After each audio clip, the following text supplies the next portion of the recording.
Okay. Okay. Yeah.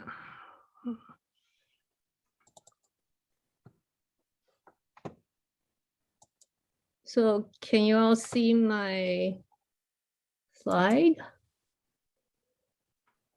Yep, they look good. Okay. So the question on the table is, should we become a 501c3 nonprofit organization? The board decided to have me present this because I'm pretty familiar with the ins and outs of 501c3s. I worked for a 501c3 for 15 years as the operations director. Though I have never taken an organization through the formation process, I understand how a 501c3 works. So I was responsible for the compliance aspect for the organization. So a little bit of history. Years ago, when we were still meeting at the Cerrone's dining table, someone suggested that we formalize Livable Sunnyvale by becoming a nonprofit organization. Earlier last year, the board started to look into this. And late January this year, we voted to form a 501c3.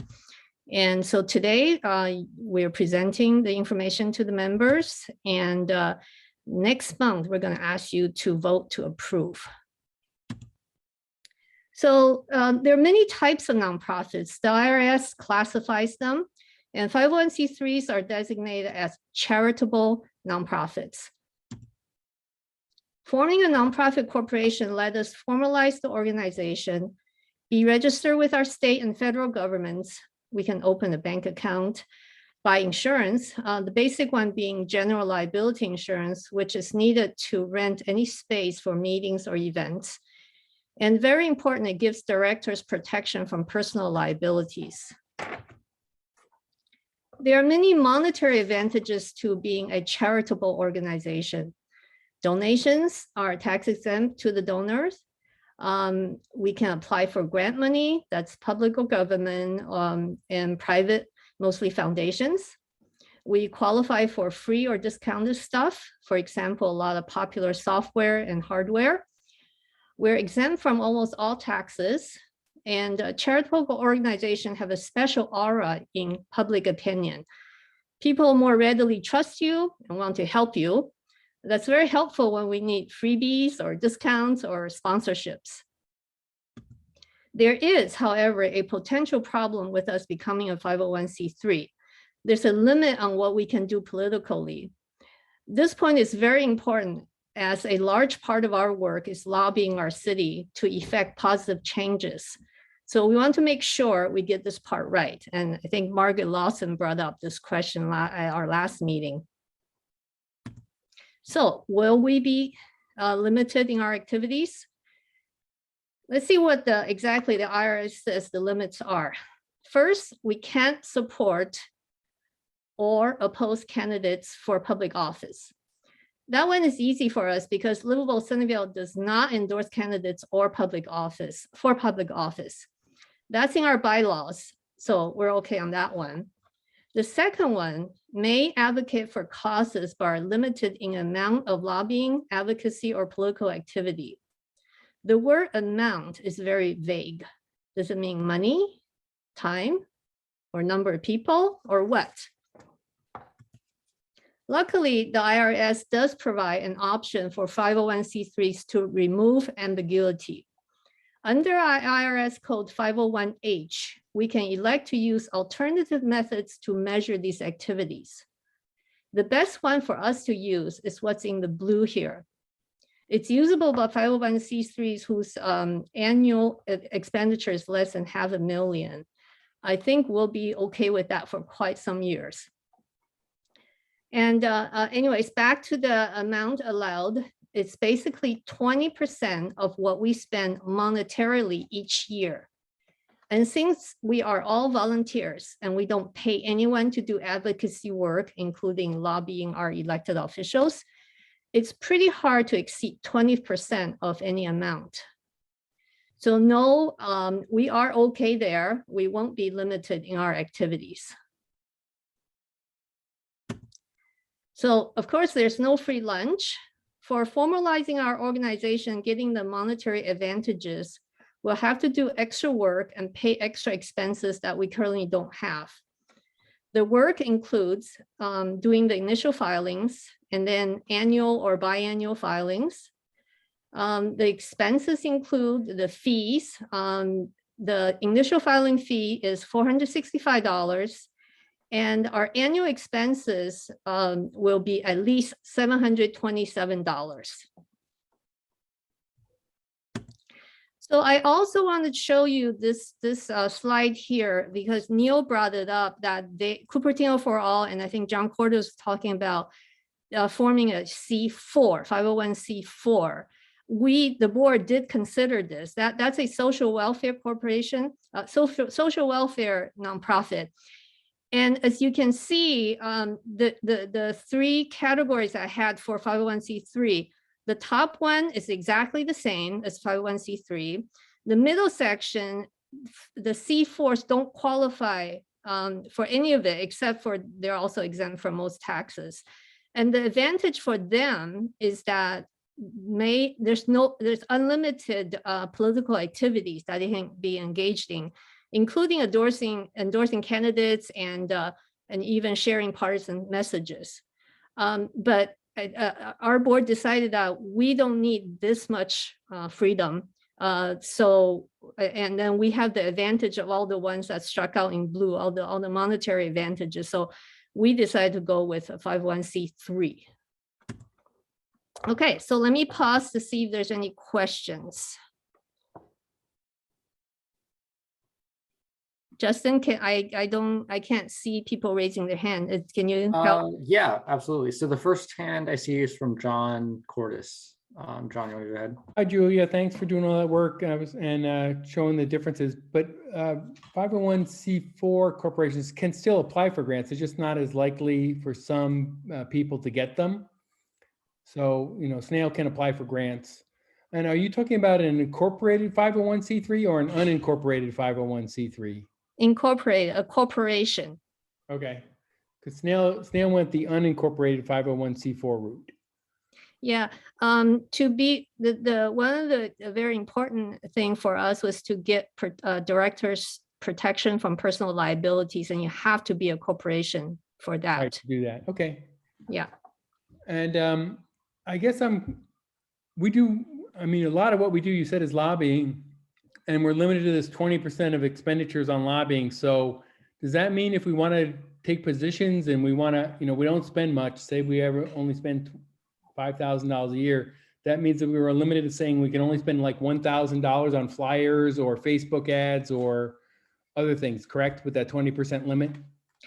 Yes, I think if you want to be very, very careful about it, if your activity is related to lobbying. Let's see, I have the slide that's a backup slide for. Because we lobby about everything they vote on, right? I mean, we're lobbying constantly at Sunnyvale City Council, but we're not spending any money. Yeah. So, well, we haven't used, as far as Livable Sunnyvale has existed as this, community organization, we haven't really spent much money at all on on anything. It's mainly volunteer labor. Right. Yeah. Right. And so that's $0. Right, but I'm just saying that the things that we could choose to spend money on would be buying flyers, sending out mailers. I mean, once we become a 501c3, we just have to be careful about how to do it. Yes. To stay under the 20% limit. Right. Let me see if we need a compliance officer. Let me see. I can. Let's see. Let's see if I can. I have this backup slide that says what a lobbying defined. So there's direct lobbying, there's grassroots lobbying. Yep. So I'm very familiar with both. Okay. Yeah. Okay. Thank you. Thank you for all the work. I think it seems like a good choice for Livable Sunnyvale at this time. Thank you. Okay, Leah. Yes. I know the word charity was in the definition for 501c3. Does charity have a legal definition? Nonprofit, not charity. I don't know what I don't know. I see you. I think your your question is kind of round. JR wants to speak about that. JR, did you want to answer that question for me? I figured I'd pull the lawyer card and maybe make this a little easier. So one of the reasons that there is that, description there of the percentage of time being spent on lobbying related activities is that the rest of your time, in order to continue to be considered a C3, namely a charitable nonprofit, is that that's spent on other things, typically education.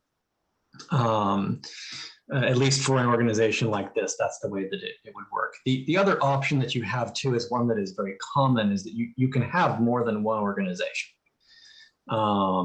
So for example, Silicon Valley at Home operates on this model. They have a C3, which is the main organization that you're all familiar with. It does lots of outreach, all of which is under the rubric of education. So they're teaching people about the housing element, they're assessing what their needs are, et cetera. They're providing them with information on the topic. But they also have an action coalition, right, which is a C4, and it will engage in electoral politics. And there's a certain amount of interrelationship that they can have. They do a lot of cross branding that helps, give the C4 the full aura of the C3. I would also tend to argue that, and this is the way that we handle it anyway with our communications, is we just don't say that we're a C4.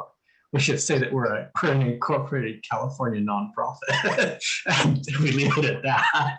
And if we needed to create an education fund, well, we could do that. We could create the Cupertino for All Community Foundation or something, and spin it off that direction. So you can go either way. It's not a huge deal. Just know that. But yeah, that 20% marker is what's keeping you a charity as opposed to something else. And because we did not want to have to deal with that kind of accounting, we figured we spend all of what little money we have on things like Facebook ads and so forth, that we should probably just be a C4 and be honest about it. Thank you for that clarification. I really do appreciate that. So then my next question would be is, should we look into, but let me back up a second. I kind of like being the advocate in terms of housing in Sunnyvale as part of this organization. And so my concern is I don't want to run up against the 20% ceiling in terms of activities, and I guess which would be construed as lobbying for certain things. So should we consider the dual module, I guess, that model that Silicon Valley at Home has adopted as a possible alternative? It's definitely that we are, so what our board has said is that we will start with the 501c3. If we need to, we will file for also for a C4, just like JR said. The thing is, when you file for a C4, that costs money. And, that costs, I think that's about what, $700 some. It's more expensive than the C3. You're filing all the same paperwork, so it's actually going to be more or less the same. There are a couple of additional hoops they make you jump through for the C3. There's like I looked up the cost of the two, and the C4 is more expensive, but but then, okay, so if you're maintaining two organizations, then you're having to maintain two organizations. And anyways, we decided that we will start as a C3 because a lot of our activities is educational, right? So anyways, and we did get a grant from Greenbelt 2 years ago. Greenbelt, it was like a sub grant to us, and the purpose was really for it was not for a C4 purpose, it was C3 purpose.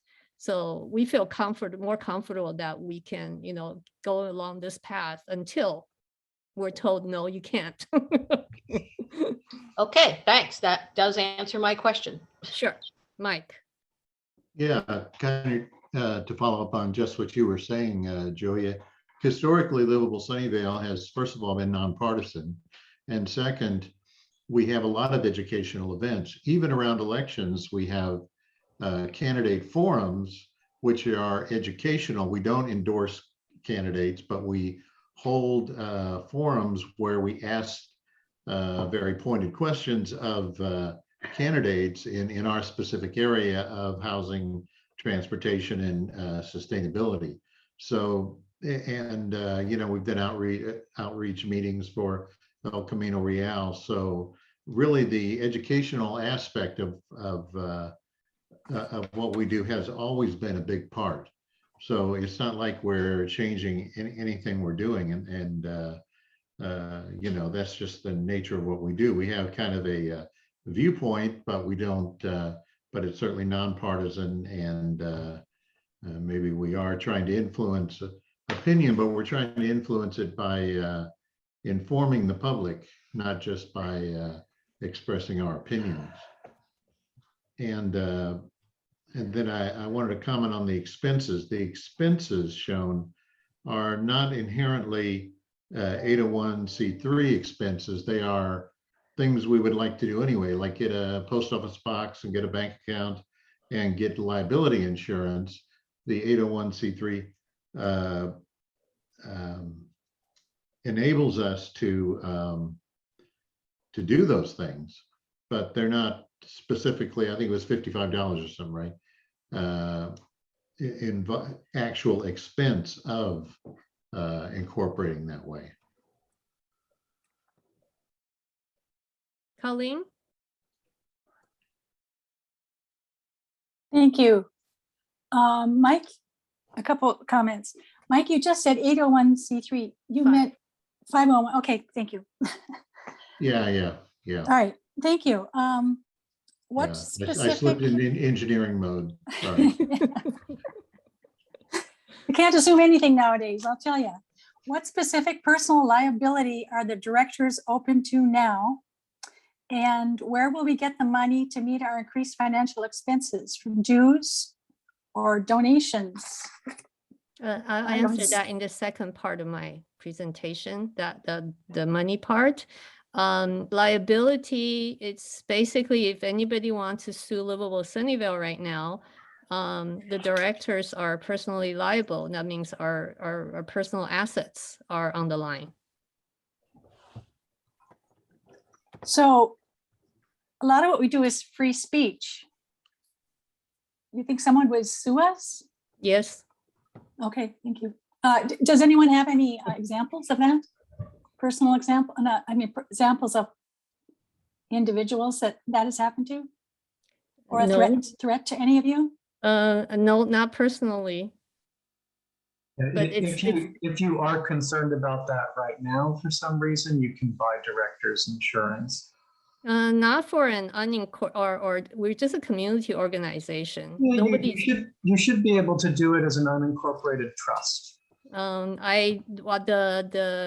The insurance brokers I've spoken to, I have not been able to find one that would. I'll find you one who can, because they will. Okay. For what cost? Pretty high rate, I would guess. Yeah. Well, somebody could trip and fall on the way to one of our meetings or something. I've served on a couple of boards. I would never be on a board without liability insurance. Why take the risk? Because that's all. All right, I think I'm going to start the. So my second part hasn't been. Yes. I was going to answer So I'm that. looking at. Go ahead. You asked about money, right? So I was going to answer that in the second part. If you can wait till finish the second part and see if there's still a question. Oh, that second part. I thought you already presented a slide. Thank you very much. Yes, I'll wait, of course. Okay, thanks.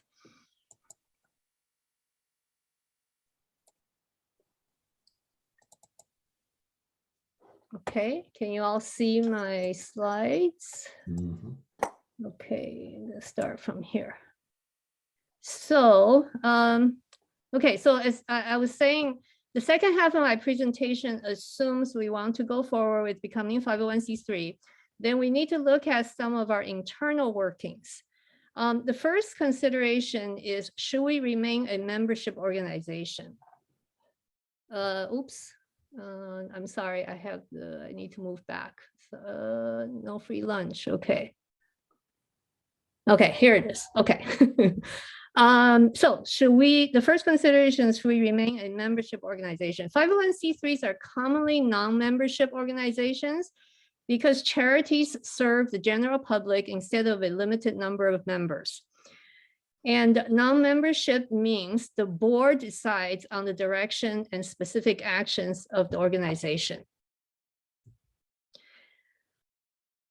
However, this board wants to continue Livable Sunnyvale as a membership organization. That means voting members have the power to decide on the direction and specific actions of this organization. Please note that this type of membership is different from KQED's type of membership. This is a formal membership and will entail more work, including tracking membership attendance, and decisions, big or small, are made by a much larger group than just a few people on the board.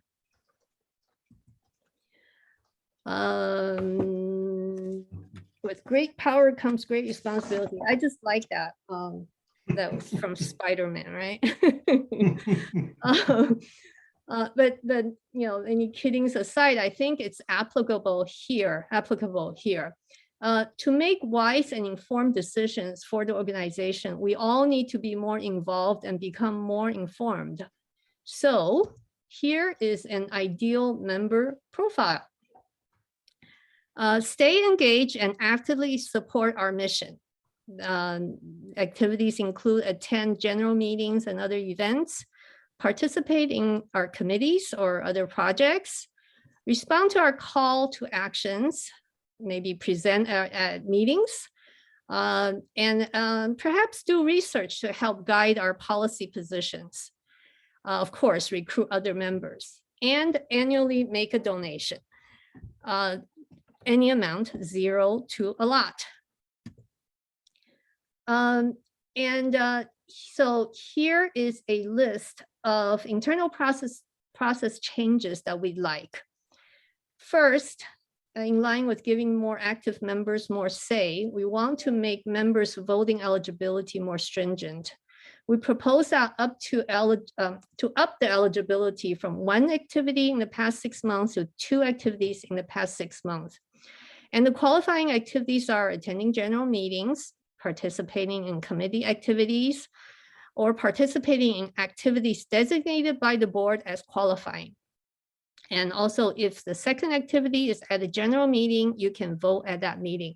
So this change will require a bylaws change. The second thing is board terms. Board terms should be 2 years with seats staggered for continuity. This also requires a bylaws change. Currently, our board terms are 1 year, and so we could possibly run into situations where too many board members are replaced at once, and there's no continuity. And then the board is to set annual goals every January, and the members are to ratify in February. Currently, this board does formulate and execute annual plans, but those have not been presented to the members. And so again, this is part of giving the more active members more say in this organization. And lastly, annually, we'll be asking members to make a donation in any amount.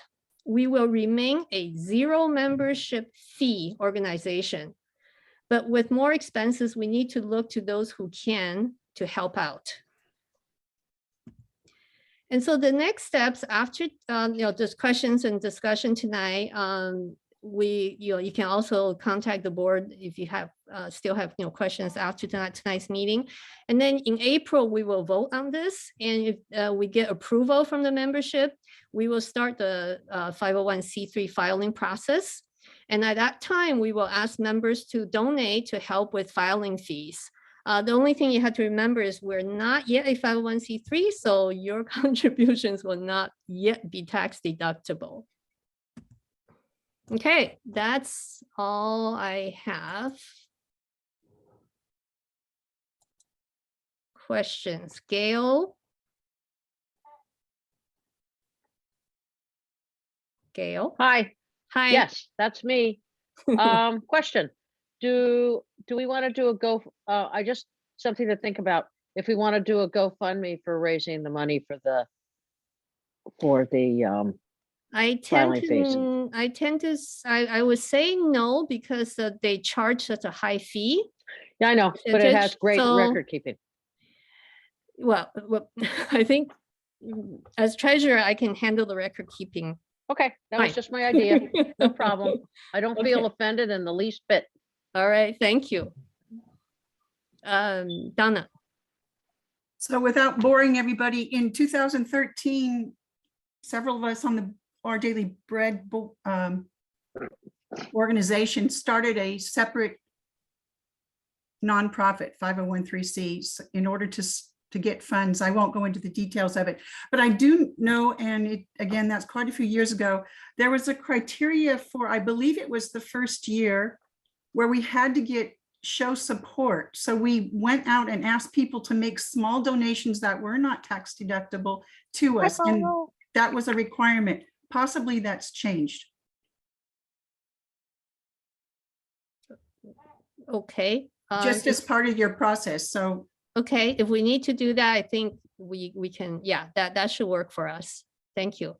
and by the way, the filing fee has gone up enormously because I can't even find it in the records that it was anywhere near that. So that's government, I guess. Yeah, I did look up all the fees, and that's what the amount I came up with. Donna, were you saying that the donations were a condition for setting up the organization, or they were a condition for receiving a grant? No, we couldn't really receive a grant. It took almost a year process because we couldn't receive any money and make that tax deductible for any of the donors, and if that came from another charity. So that was separate because we didn't have our letter yet that we were tax exempt and all of that. This was a requirement, and I will find out tomorrow, and I can call you, Julie, and just tell you, I'll talk to our president because he actually did the work. Okay, thank you. Appreciate that. Linda? I, excuse me, should have cleared my throat first. I appreciate, and we're getting feedbacks, probably because we have 2 computers in here. Okay, can you guys hear me now without feedback? Yep. Yeah. Okay. I can appreciate why you've made that choice. And I won't oppose it, of the C4 instead of the C3 instead of the C4. But having had a long history of working in an organization with a C3, C4, and trying to keep the education pure and the other organization free to advocate, I do have a preference for the purity. It served me well when I was doing a lot of voter education, and my education was truly pure education. So it's a difference. You'll be perceived differently.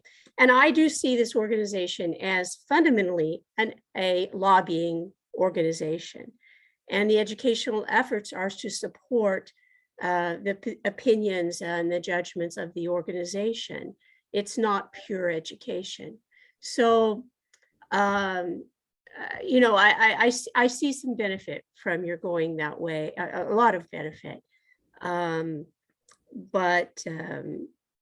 Yeah, so that I myself, you know, JR said, we'll just be honest and be a C4. And in some way, some people will perceive that as a little bit of dishonesty in calling yourselves a C3 ourselves. Thank you. Thank you, Linda. Anybody else?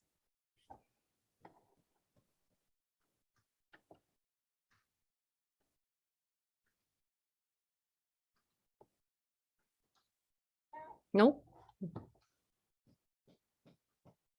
Is it, sorry, Julia, is it possible to put up the C4 slide again, so we know what we're talking about here with Linda's comments? Okay, hang on. Oops, okay.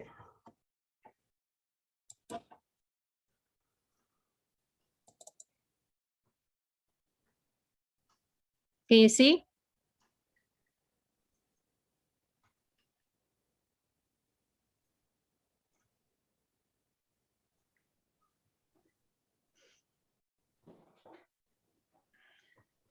So according to John, that C4s can apply for some grants, but I believe it's very limited. I mean, one example is Snail gets the neighborhood association grant from the city every year for $1,000. But that, But neighborhood we're choosing not to endorse candidates. Right, and neighborhood organizations like our local ones, they'll have maybe a little grant for National Night Out or something like that. Right. They're much different from, I'm just giving you that example as one of the kind of grants you can get, even though you're C4. I think, Justin, didn't you indicate that C4, it would be problematic with working with Greenbelt under the grant we have? I'm not recalling the details of that. I think the current grant should be fine, the current funds that we have. As far as in the future, I couldn't say for sure. I'd have to check in with our finance people, but I wouldn't dismiss it out of hand. Did they give you the money outright? I mean, what do you mean by outright? There's always a grant agreement, right? Yes. What I mean is, are you holding the funds yourselves, or are they administering the funds for you? Greenbelt's administering it. Okay, then I don't think you have a problem because they're holding the funds in trust. Except when they applied from their funder, there's a grant agreement between Greenbelt and their funder. So Greenbelt has to meet that obligation, and yes, which we have to meet. So if we all of a sudden became a political organization, not a community group, then I don't know what would happen. Yeah, I think there are two ways to do that. One, go to the grant agreement. Right? That's what governs that issue. Two, if they're the ones administering the funds, it's about them holding it in trust for this purpose. You may be giving them direction as to what should happen with it, right? But if they're using the funds, I don't think that that's likely to be an issue for you. It's a bigger issue if they're giving you the money. What would you say, John? They're ultimately going to decide whether they're going to consider an expense reimbursable or not. If yes. Livable Sunnyvale sends money, then the Committee for Green Foothills is going to have to make a decision whether they consider that a legitimate expense or not. Not guaranteed. No, I think that's an accurate statement. But you're touching on the reason why sometimes C3s don't want to work with a C4, right?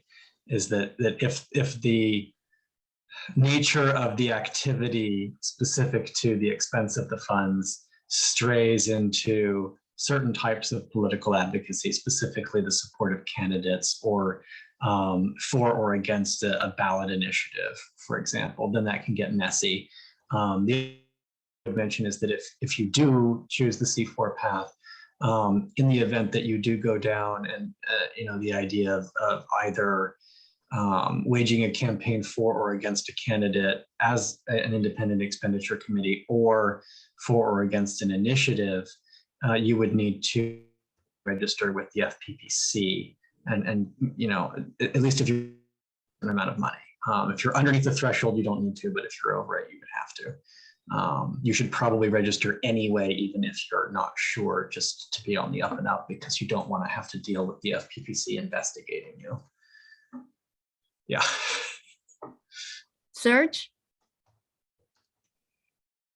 Yeah, good evening. I just wanted to point out that actually as a 501c4, you can accept a tax-deductible donation if they are directed to the educational purposes only. But we can we're sitting accept. right next to one another. They'd have to have a C3 and C4. You're used to us doing that in an organization where we had a C3 and a C4. Okay. So, okay, and okay. I would not be really all that keen on Livable Sunnyvale having both a C3 and C4. That's an awful lot of work. Okay, okay, sorry. Thank you, Linda. Okay. Is that all the questions?